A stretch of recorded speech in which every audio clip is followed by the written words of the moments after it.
When AB 1266 goes into effect January 1st, transgender students will have the right to use the school bathroom that matches their gender identity. Last night, opponents explained why they fear for students' safety and why one psychologist believes it's even unnecessary. Tonight, we hear from one transgender teen who says this is one law that could have changed his entire school experience. Kid, a lot of they didn't really they thought I was really weird. 17-year-old Dean has identified as a transgender boy as long as he can remember.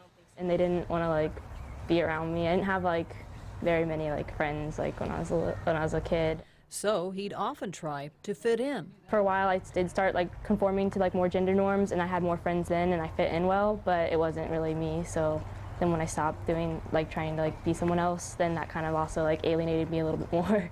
2 years ago, while attending Stockdale High School, Dean decided public school was not where he belonged. A lot of anti-LGBT slurs were always thrown around in the hallways. Things were said about me, and things were people make rude hand gestures at me about being queer, I guess. So he quit and started attending high school online. Today, Dean says he's become more comfortable with who he is, partly because of groups like this, the Youth Empowerment Pride Project, a group dedicated to informing teens of their rights and encouraging them as they make difficult decisions. The person I called said they weren't the advisor and they didn't know who the advisor was. For Dean, AB 1266 is a significant step toward helping transgender students feel comfortable at school.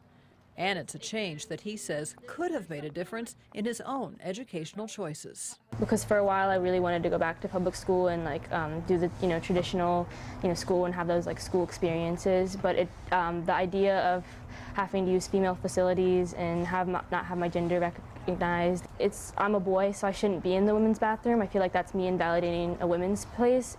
As for concerns expressed by parents that other students' safety and privacy could be compromised, Dean says he can't imagine any transgender student violating another student's rights. I mean, when you go to the bathroom, you're just going to go to the bathroom. You're not going to look at anyone else or do anything. You're just going to the bathroom. And he has serious doubts that any non-transgender student might try to abuse the policy. There's already a huge stigma of being transgender, and I don't if you actually are transgender, I don't think that a non-trans kid is going to claim to be trans just so they can go in the bathroom because of the social stigma that has behind it.